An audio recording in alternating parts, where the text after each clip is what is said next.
First of all, this is wonderful to hear stories apart from cricket. And how far are we that, cricket has immense glamour attached to it. So how far are we to have glamour into these kind of sports? Good question again. Who's the highest earner as far as sports people are concerned in this country now? First two, very close. Obviously, Virat Kohli at the very top with his Instagram followings and everything else. At number two, not a cricketer, but a Neeraj Chopra. Neeraj Chopra. At number 3, 4 is Sachin Tendulkar and MS Dhoni. Number 5, ahead of a Rohit Sharma, ahead of all of the other cricketers, is PV Sindhu. It's very simple, Sachin. Very simple. If Neeraj Chopra wins another Olympic gold this time round, he will be a bigger sports person in India than Virat Kohli. Has to be. 2 Olympic golds, back to back. And that's what we will do. It's our problem, media. We created Virat Kohli, the Virat phenomenon. We said he's the greatest, he's the greatest, he's the greatest. Has India won anything yet? No. In the last 10 years, we've won nothing. If you're an Indian sports fan, you're the most how do I put it? You are desperate. You guys are why Indian sports survives. The fact is we don't win. In cricket between 2013 and 2023, we won nothing, yet you turn up. In Olympics, we don't win a single medal, yet you turn up.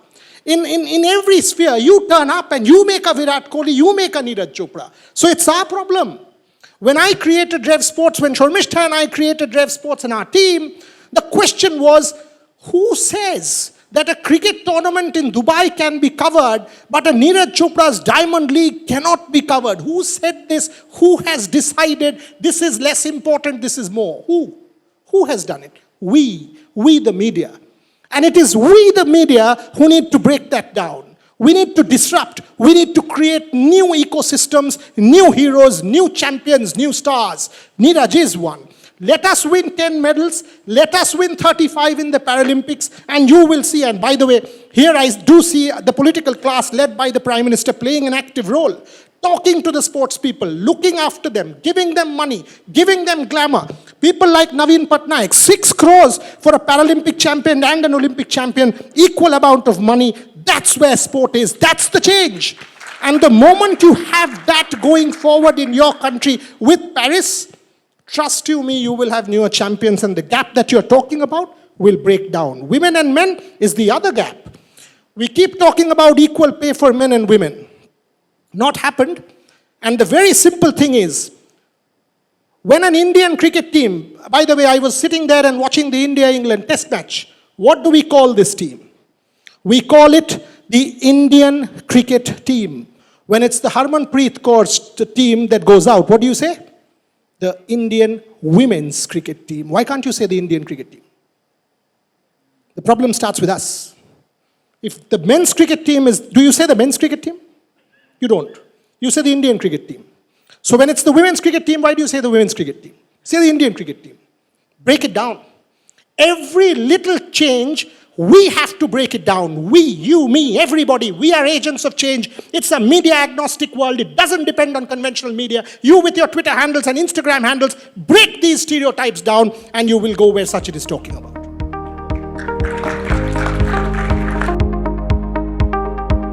Special focus on Paralympic sport.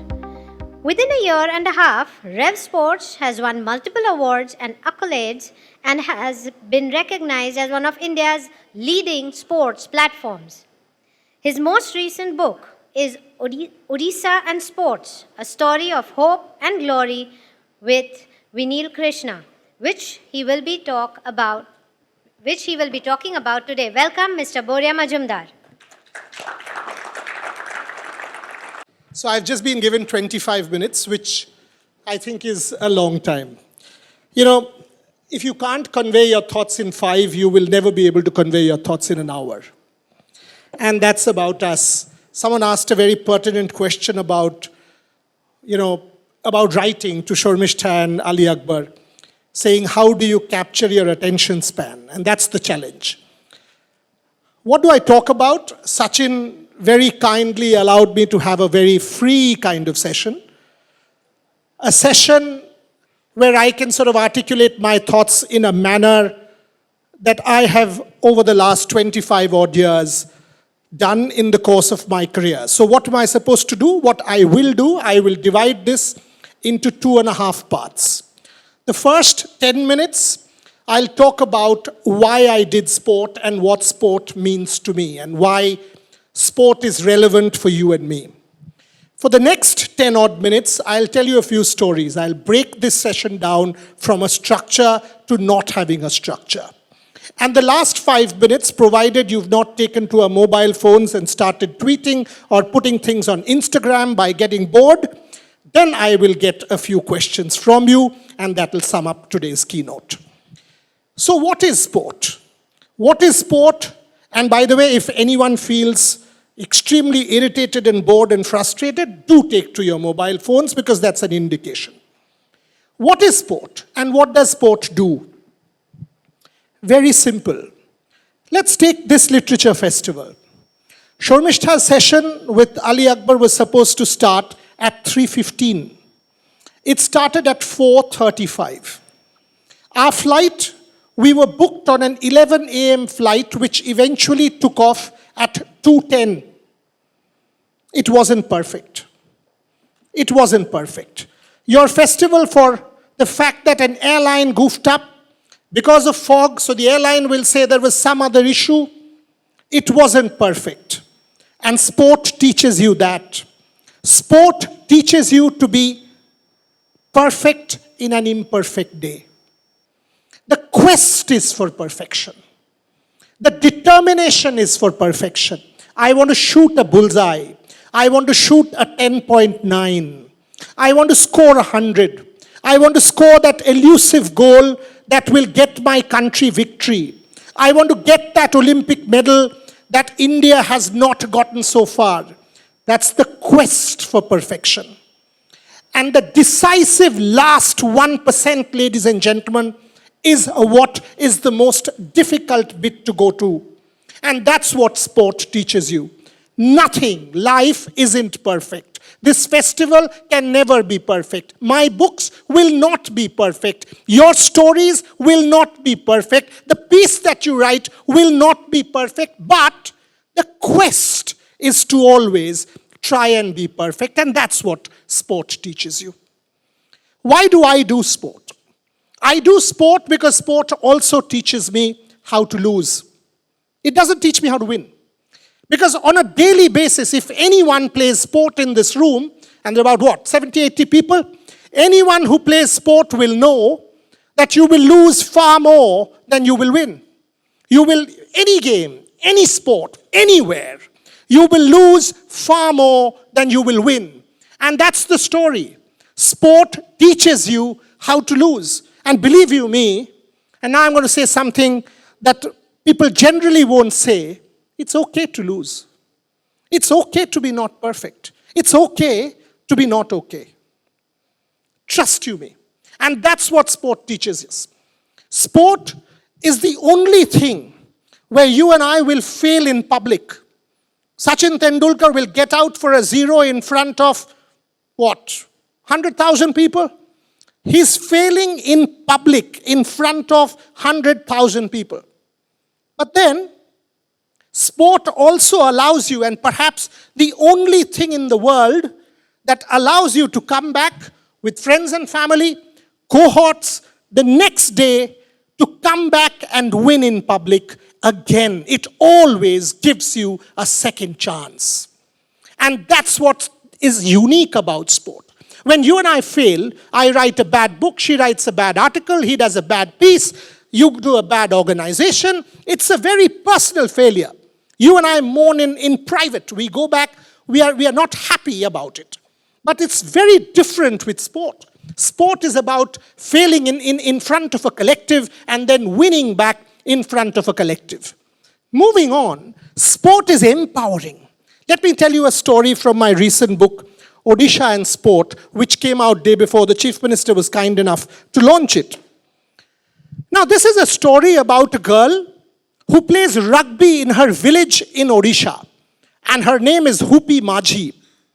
Now, Hupi is from this tribal village belt called Sundargarh.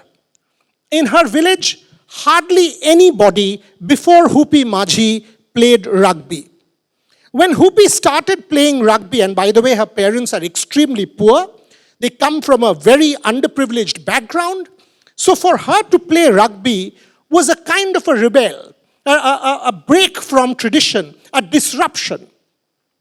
When her father got to know that Hoopy plays rugby, her father was instinctively angry. Went and said to Hoopy, you play rugby, you clearly put your family at risk, none of your sisters are going to get married, so you will stop playing the sport from today. She was beaten up, she was locked in a room, her rugby was stopped. Hoopy Maji said, fair enough, if my parents do not want me to play rugby, so be it, and I will not. Some days later, she got admitted into the Kalinga Institute of Sports Sciences, which is in Bhubaneswar. And Hoopy thought that my parents have never come out of their village, have never traveled outside their village. So if I continue to play rugby, nobody will know. So she continued her quest to play rugby. Now, as luck would have it, a few years later, Hoopy Maji gets selected to play rugby for the Indian team.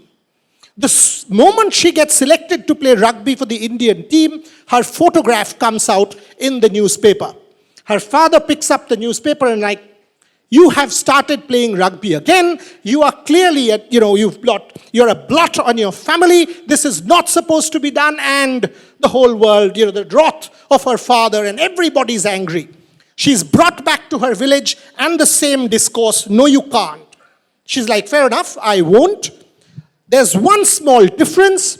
That very day, the government of Odisha had announced a 10 lakh rupee reward for anybody who was selected as part of the Indian team. So Hoopy goes to her father and says, I will not play ever again, but there is a 10 lakh rupee reward that has been announced by the government. Please go claim that. Boom, the penny drops. And her father is like, 10 lakhs? And she's like, yes. And he says, for 4 generations, we have not earned 10 lakhs. You're talking about 10 lakh rupees? And she says, yes. And he says, you mean to say this money will be credited to our account? And she says, yes. The next day, the money gets credited, and her father holds Hoopy Maji by the hand, parades her around the whole village, and says every daughter in this village should start to play rugby. Now 4 girls from that village plays for the Indian team. Sport. That's why we play sport. It's about hope. It's about optimism. It's about something that you can aspire to. And that's why this book. And that's why the title is called, we were talking about titles. It's out there. Odisha and sport. Anyone picks it up, you know what the subject is. A story of hope and glory. Now let's just turn to another story. I'm 9 minutes into it. A story from the world of Paralympics, because the gentleman here, someone was mentioning this to me that last time when I was here at the Vidarbha Literary Festival, and interestingly, it was Olympic year. And the Olympics got deferred to 2021 because of COVID. And he was kind enough to say that I had made some predictions about the number of medals India would win, and some of them did come true. As luck would have it, I'm back 3 years later when it's Olympic year again. Tokyo, then Paris now. 7 months later, India will be at the Olympics and the Paralympics. So let's make a prediction again. I am predicting 9 to 10 medals for India in Paris, which is the highest ever. And I am predicting 35 medals for the Paralympics, which is double of what we had won in Tokyo, which is 19. And that brings me to my next story. 2003-04, ladies and gentlemen. 2003-04, Devendra Jhajharia. Okay, let me go a little more back.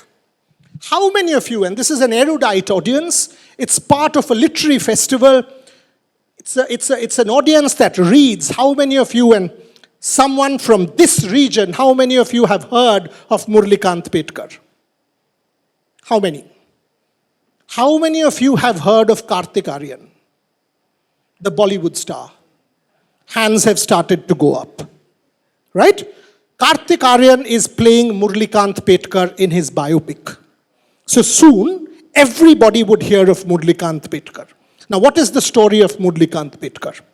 Murlikant Petkar, 1965, India versus Pakistan war. 8 bullets, 8. One still lodged in his spinal cord. He is the gentleman, I was missing him. 8 bullets, one still lodged in his spinal cord, 87 years old. This part of the world in Pune. He was, and by the way, 1965. Medical sciences, hardly as good as now. 3 months in hospital, was absolutely frustrated and said to one of the people who were looking after him, saying, "Can you take me and put me into a swimming pool?" And the doctors and the nurses were like, "What are you talking about? 8 bullet wounds."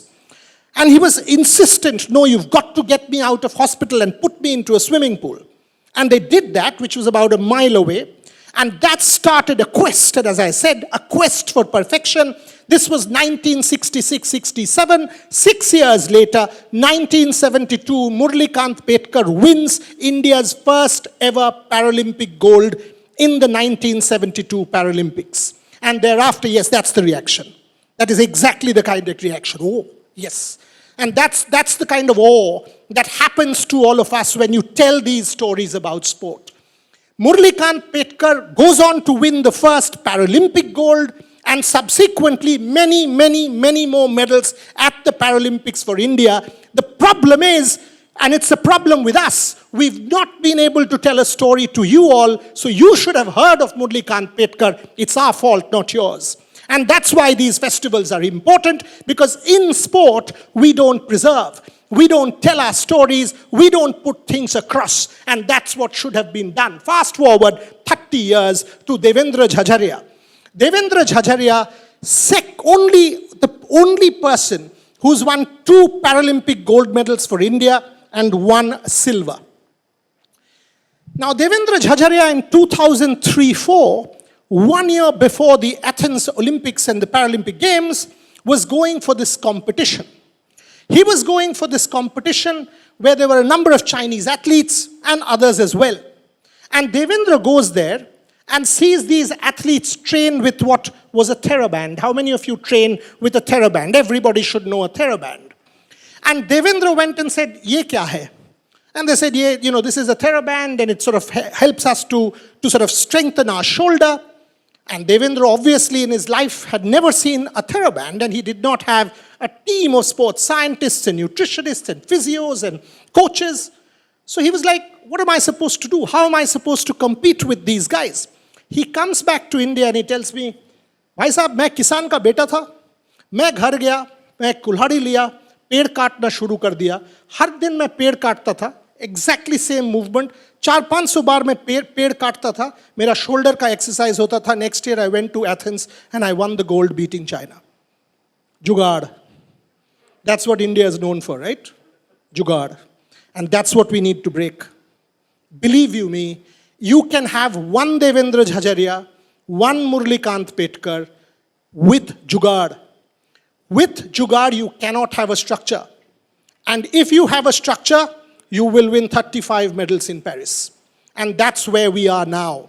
Thanks to the current government, there has been serious investment in sport with the top scheme, with multiple other schemes. Your state, serious work is going on. Odisha, that's why the book, if you go and check what Bhubaneswar is like at this point in time, that stadium precinct, the amount of development that state has gone through. Some years back, Odisha was what? A backward state with hardly any development. Sport and disaster management has given it. Sport is what? It is soft power.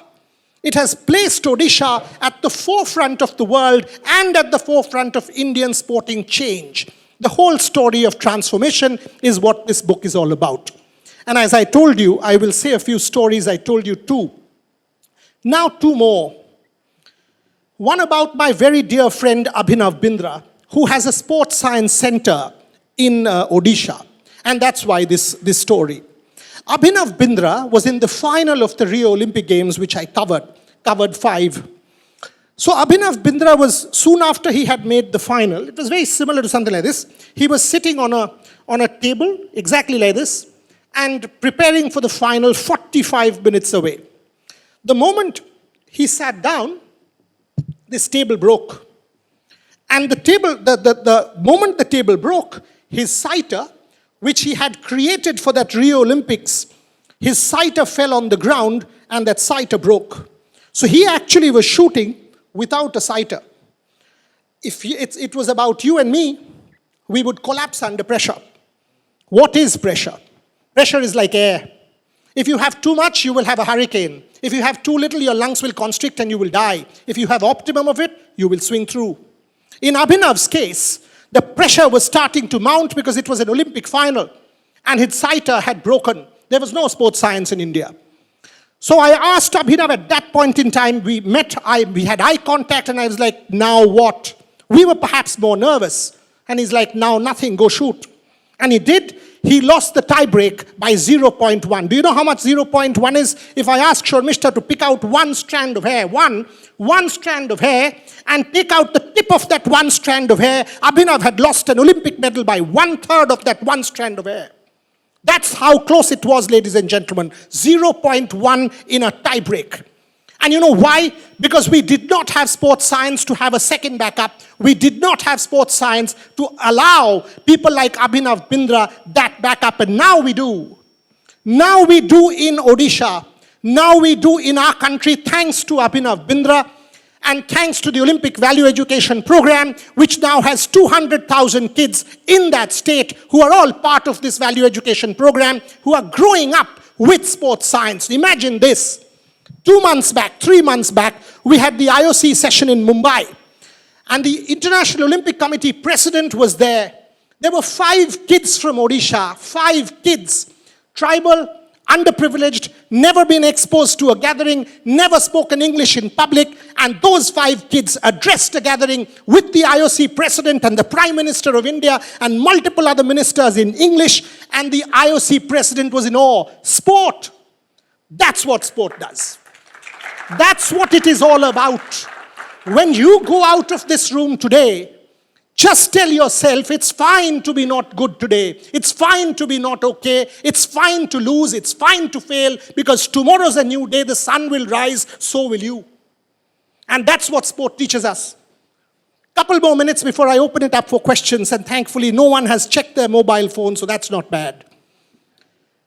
Vivek was getting me and Shormishta here to this auditorium, and inevitably one of the questions went to Sachin Tendulkar and the autobiography. So I have to talk about Sachin's autobiography a little bit, because that's one book that people in this part of the world, I'm sure, along with all of mine, have read. So Sachin and I, we went to this disability clinic in Chennai. And this is again about the power of sport. So we went to this disability clinic in Chennai, and as we walked in, there was this young kid, 11, 12 years old. He had never stood up from his chair because he had cerebral palsy and can't walk. So as we walked in, one of his teachers, understandably a Sachin Tendulkar fan, ran up to Tendulkar and said, you know what, he's one of your biggest fans. And Sachin Tendulkar, in that little moment of emotionalism, looked at the boy and said, you play cricket with me, I will give you a bat of mine. And the moment he said that, we made eye contact and he realized he'd made a mistake. The boy had never in his life stood up for anything. The next minute, and I'm not exaggerating, the next minute a bat and 2 tennis balls were brought out. And for the only time in his life, that boy stood up and played 2 balls of cricket with Tendulkar. Forget his 35,000 runs. Forget his 100 international hundreds. Sport is about touching hearts. Sport is about transformation. Sport is about making a change, and a positive change to society. Who would have imagined that an Indian would go on to win an Olympic javelin throw medal? Who would have imagined that the same man would go on and become world champion the next year, and Asian Games champion, and Commonwealth Games champion? And you know what?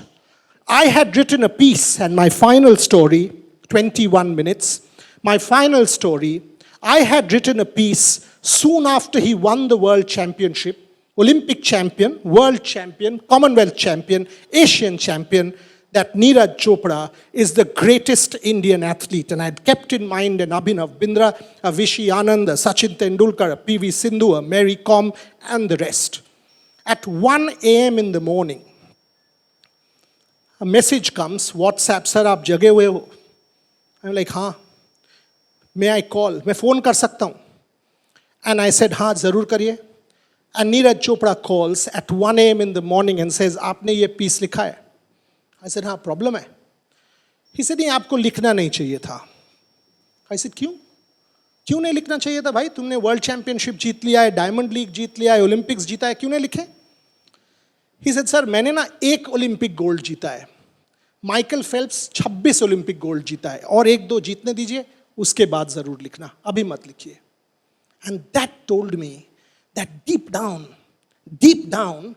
ahead of Paris, this guy is still hungry for more, still hungry for success, still hungry to make that tricolor go up, still hungry to hear that national anthem play, still hungry for one more Olympic gold, the quest for perfection, that decisive final 1%, ladies and gentlemen, that final 1% that will separate the best from the rest, the final 1% that will define you and me as a country, that final 1% that sport gives you that is different from the toxic India that you see played out at 9 p.m. television, and that final 1% that is a story of optimism and hope. Thank you very much.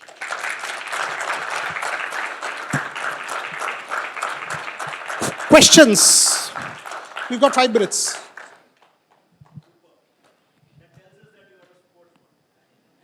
Sport is all about timing. Anyone for questions? Yes.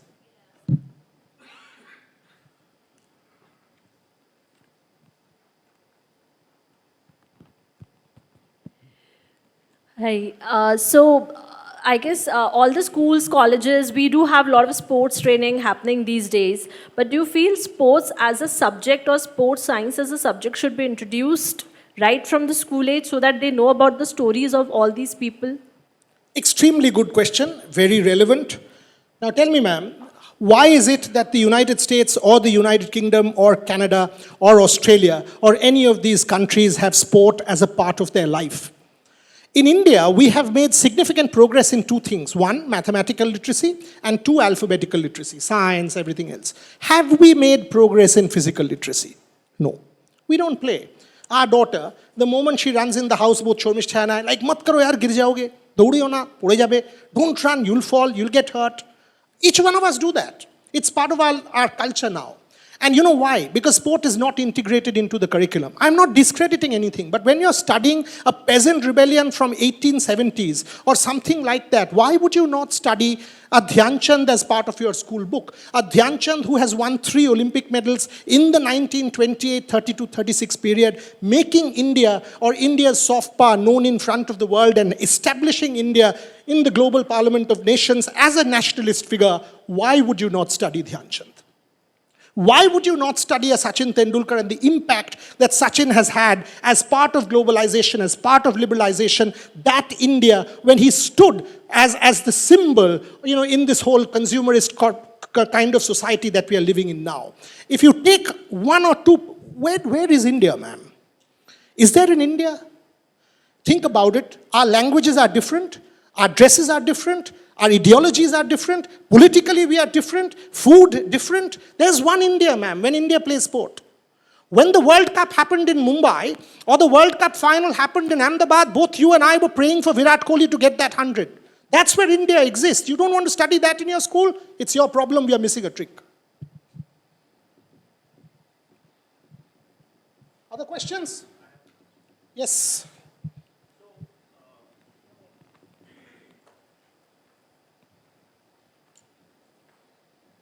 First of all, this is wonderful to hear stories apart from cricket.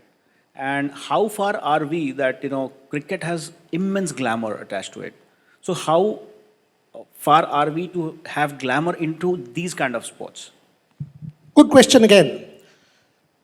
Who's the highest earner as far as sports people are concerned in this country now? First two, very close. Obviously, Virat Kohli at the very top with his Instagram followings and everything else. At number two, not a cricketer, but a Neeraj Chopra. Neeraj Chopra.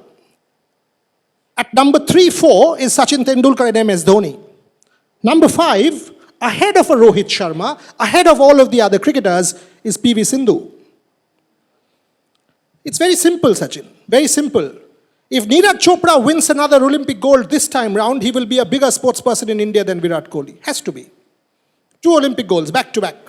And that's what we will do. It's our problem, media. We created Virat Kohli, the Virat phenomenon. We said he's the greatest, he's the greatest, he's the greatest. Has India won anything yet? No. In the last 10 years, we've won nothing. If you're an Indian sports fan, you're the most sort of, how do I put it? You are desperate. You guys are why Indian sports survives. The fact is we don't win. In cricket between 2013 and 2023, we won nothing, yet you turn up. In Olympics, we don't win a single medal, yet you turn up. In every sphere, you turn up and you make a Virat Kohli, you make a Neeraj Chopra. So it's our problem. When I created Rev Sports, when Shormishta and I created Rev Sports in our team, the question was, who says that a cricket tournament in Dubai can be covered, but a Neeraj Chopra's Diamond League cannot be covered? Who said this? Who has decided this is less important, this is more? Who? Who has done it? We the media. And it is we, the media, who need to break that down. We need to disrupt. We need to create new ecosystems, new heroes, new champions, new stars. Neeraj is one. Let us win 10 medals. Let us win 35 in the Paralympics. And you will see, and by the way, here I do see the political class led by the Prime Minister playing an active role. Talking to the sports people, looking after them, giving them money, giving them glamour. People like Naveen Patnaik, 6 crores for a Paralympic champion and an Olympic champion, equal amount of money. That's where sport is. That's the change. And the moment you have that going forward in your country with Paris, trust you me, you will have newer champions, and the gap that you're talking about will break down. Women and men is the other gap. We keep talking about equal pay for men and women. Not happened. And the very simple thing is, when an Indian cricket team, by the way, I was sitting there and watching the India-England test match. What do we call this team? We call it the Indian cricket team. When it's the Harmanpreet Kaur's team that goes out, what do you say? The Indian women's cricket team. Why can't you say the Indian cricket team? The problem starts with us. If the men's cricket team is, do you say the men's cricket team? You don't. You say the Indian cricket team. So when it's the women's cricket team, why do you say the women's cricket team? Say the Indian cricket team. Break it down. Every little change, we have to break it down. We, you, me, everybody, we are agents of change. It's a media agnostic world. It doesn't depend on conventional media. You with your Twitter handles and Instagram handles, break these stereotypes down and you will go where Sachin is talking about.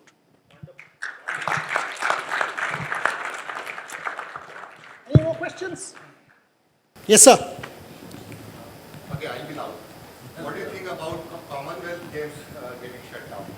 Because we used to have no China, no Russia, no US confidence boosters. Firstly, it hasn't been shut down. The 2026 games will still happen. The 2030 games will still happen because the Commonwealth, for the political Commonwealth to exist, the Commonwealth Games are a symbol of soft power. And I understand where you're coming from with so many host nations and host cities pulling out, including what happened with Australia. So I understand where you're coming from, but at the same time, you will soon see they've found a host city or a host country. But I agree, the standard of sporting competition in the Commonwealth Games for some sports, not up there. But Birmingham, 61 medals for India, 2022, was a huge confidence boost for us.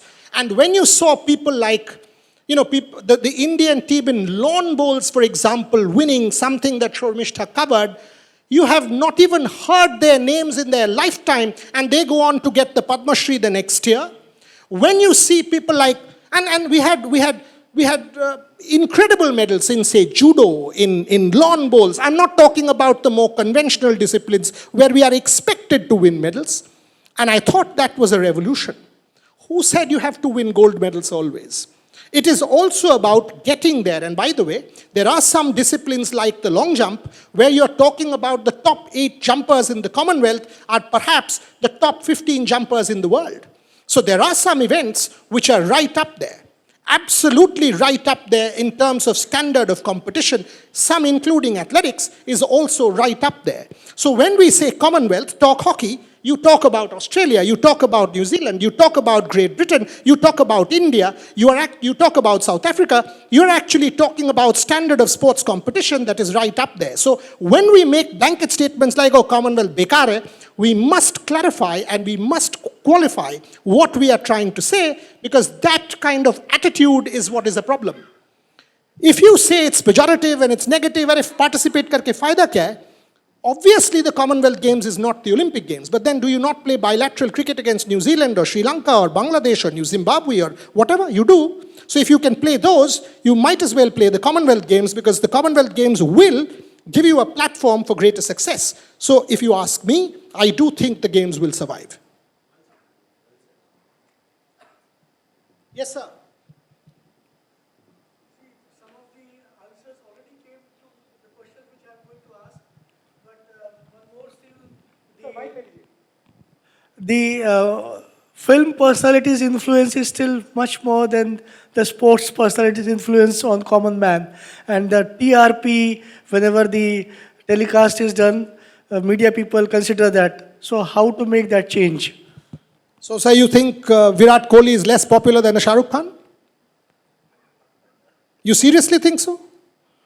In terms of his Instagram followings and in terms of his social media followings and in terms of his appeal, how many brands does Shah Rukh Khan endorse and how many brands does Virat Kohli endorse? What is the index? Okay. What does film feed on? One of the subjects, why do you see a Shah Rukh Khan in sport? Why does Shah Rukh Khan have to own a Kolkata Knight Riders and be part of the IPL? Why? Because Shah Rukh Khan too knows that he has to be part of cricket for his larger image. Why does a Preeti Zinta have to own an IPL team? Why is it that Abhishek Bachchan has to own a football team? Why does all of these football people, film stars have to own a kabaddi team, a badminton team, a volleyball team, every other team? Why? Why? Because it gives them glamour. It gives them far more eyeballs than they would have possibly have. How many films do these guys get released in 1 year? Hrithik Roshan won Fighter yesterday. What about the rest of the year? He has to be visible as part of the owner of Northeast United or some other team or some other player or some other league, and you will see the IPL. Every glamorous person in India has to be there because it's the ticket to stardom. And the ultimate is going and performing in the opening ceremony of the IPL or the finals of the IPL or the finals of a World Cup. There is an integral synergistic bond between Bollywood and cricket, between Bollywood and sport, between the Olympic Games. Katy Perry goes and performs in Melbourne for the Women's World Cup in 2020. Why? Because sport gives you a larger platform, sir. 200 countries, 220 countries for the FIFA World Cup and the Olympic Games. No film personality in his or her country will get even half of that. Forget a third of that. The moment you're up there, you're talking to a global parliament of nations. So sport will always have that enormous power because it's part of the larger story of soft power. And that's why the presence of all of these people in the IPL, all of these fellows, all, will be part of it, part of the larger sporting ambit. I think that answers your question. Yes, sir. I have one more question. Please talk to us about the audience which keeps faith through 10 years of losses, 50 years of losses. Audience what? Audience which keeps faith in their teams through 10, 15 years of losses. And in some of the older international leagues, they haven't won medals in 50 years, but they still come to the games, they still attend it, they still pay for the merchandise. Fantastic question. The Chicago Cubs won a baseball title in 1908. And the next title for the Chicago Cubs, who have their stadium in Wrigley Fields, came in 2016. For 108 years, they did not win. And you know what? Every single year, the membership increased. And you know why? There is one constant in human life. One. You know what that is? Fandom. If I am a Sachin Tendulkar fan at the age of 8, my food habits might change, my dress might change. Tomorrow I might want to wear a kurta pajama. I might not eat non-veg, I might start eating veg. My relationships might change, my political preferences might change, and in India, political preferences change every day. We are seeing what's going on. So everything, every little thing in life changes. But if you're a Virat Kohli fan at the age of 6, you will die a Virat Kohli fan at the age of 80. The only constant is fandom. And because it's the only constant, you will turn up. Because there is hope. The lady said hope. Yes. Because you think that the next time, there is a next time. Sport gives you that opportunity. It's the public display, like I said, in front of a collective. India will win 10 medals. India will get an Olympic gold. India will win the World Cup.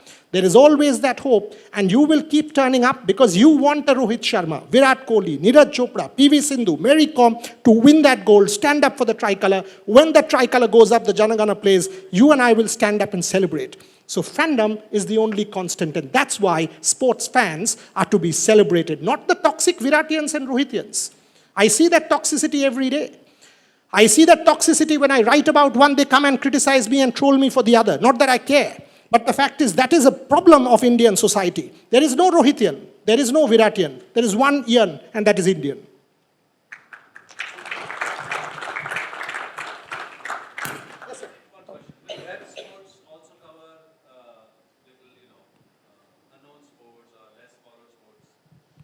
When you say less followed sports, what do you, how do we define less followed? Yeah. Good question. So let's take, now obviously distance running in India has taken off, and every city has multiple marathons, every city has distance running races. So the answer to that is multi-sport actually means multi-sport. So we will do shooting, and shooting, not simply Olympic shooting, but World Cup, Asian Games, Continental Championship, Asian level, with the same verve, the same passion, the same commitment that we do a cricket match. We will follow the Indian domestic football season with the same passion, same verve as we do a cricket match. And I'm not talking big here. I understand my 28 sports which are part of the Olympic Games. So I can have a chat on badminton or shooting or cricket or football or rugby with the same passion and the same knowledge that I will perhaps do for cricket. And the team that we have put together, that's the whole idea. You will go on ground. So there is a Goa TT happening at this point in time, the WTT contender in Goa. We had our representatives there. India played the AFC Asian Championship in Doha, where we lost our 3 games. Our representatives were there. India is playing cricket at the moment with England. We had our representatives there. When there will be a candidates for chess, we will have our representatives there. And the idea is a multi-sporting country. And by the way, when there is a Khelo India Games in Delhi for parasport, we will have our representatives there.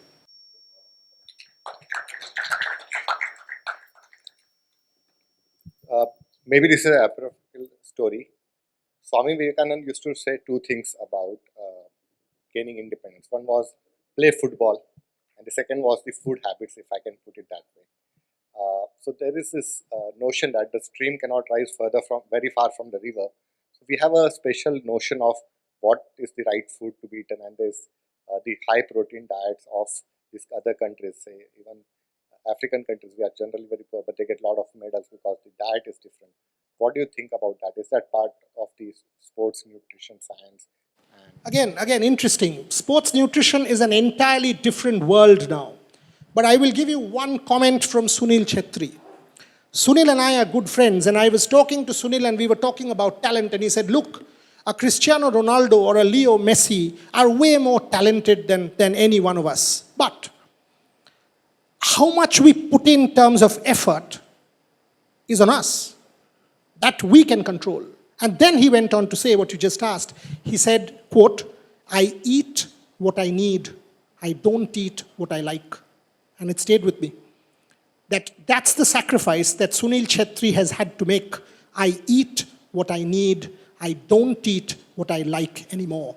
Because I'm an elite high-performance sports person, I have to stand up to that notion of being an elite high-performance sports person. When Igor Stimac took over the Indian team, the first thing he did was stop eating rice.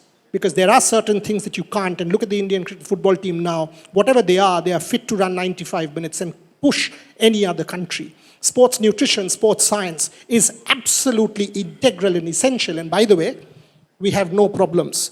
Jamaica doesn't even have the money to feed its people, leave alone athletes. And Jamaica win 20 Olympic gold medals. So when we talk about infrastructure, when we talk about all of this, it's all rubbish.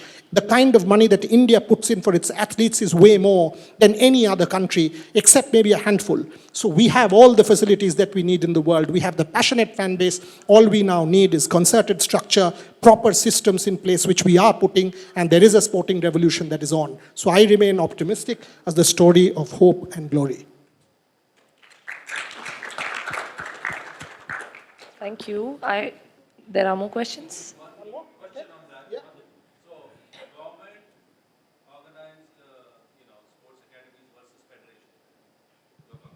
There is a disconnect still, because the government ultimately doesn't get the credit that the government should get. And I will not name a private corporation here because that's not the point.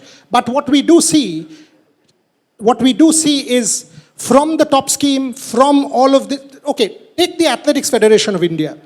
In Ahmedabad, 16th, 17th, 18th February, 7,000 athletes will be competing for the junior level. From 1 million athletes who competed at the district level, 7,000 will come and compete in Ahmedabad, and from the 7,000, 700 will go up. So there is clearly a structure there. Where is the money coming from? From the government.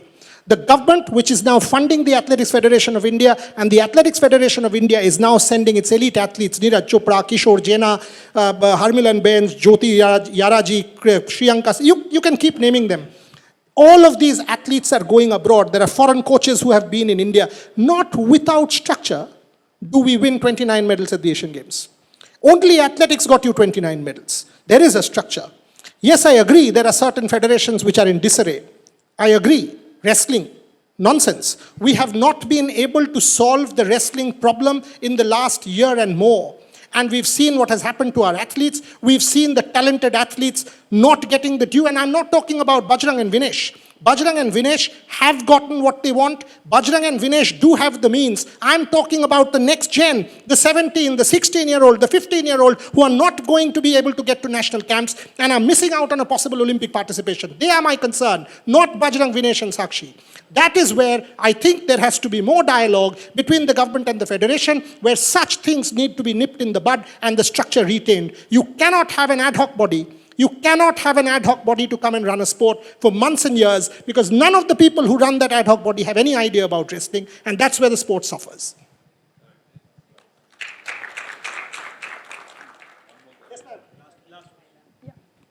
Won't take much of your time, sir.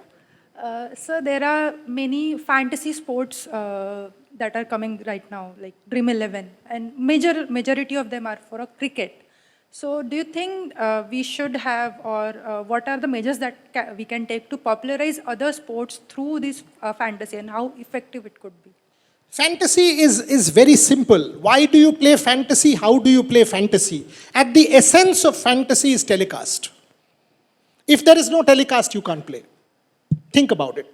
Why is Dream 11 focused on cricket? Now they are not with fan code, they are branching out into hockey, they are branching out into kabaddi, they are branching out into football, and there are fantasy games for each one of these sports. I play every day. So the question is, why did Dream 11 or My Circle 11 or ABC 11 start with cricket? Because cricket was the only sport that was getting telecast. So unless you see, how do you make your team? Unless you see, what do you do? But there is a problem, man. There's a problem. And the problem is a serious one. The moment you put out unregulated broadcast, there is enormous chance of fixing. You know why? Because there is a 7-second delay between the telecast there and what you are seeing. And in the 7 seconds, if I am a bookie, I'm sitting in the ground, I can put bets of millions. So it's a very thin line. It's a very thin line that has to be crossed when you're playing fantasy. And yes, I agree. And I've written an article about it, that fantasy does allow knowledge or make for knowledge. So the question is, the more telecast happens for badminton, the more telecast happens for hockey, for football, and obviously fantasy lends itself to team sports more, that both of us know. So the more telecast for each of these sports, you will see fantasy games happening. The kind of money, now that is something that is subjective. A Virat Kohli earns in millions, a Sunil Chhetri doesn't.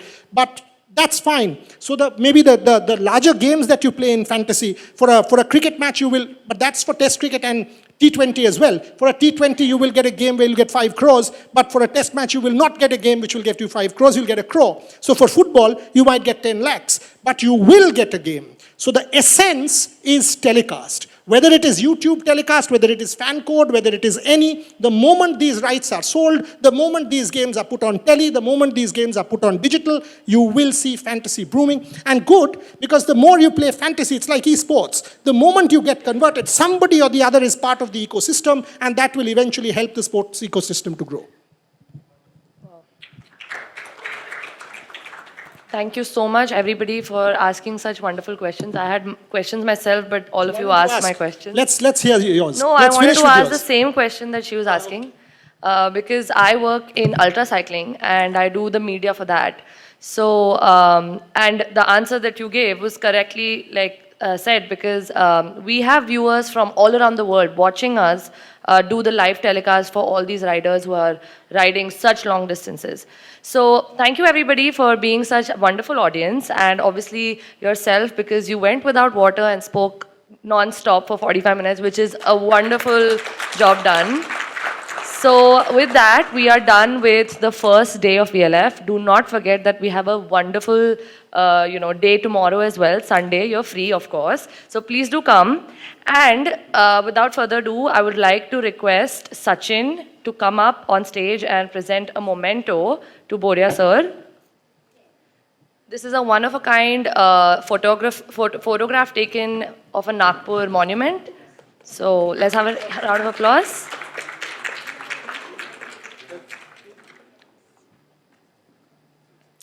With that, thank you everybody. Have a wonderful Saturday. Bye.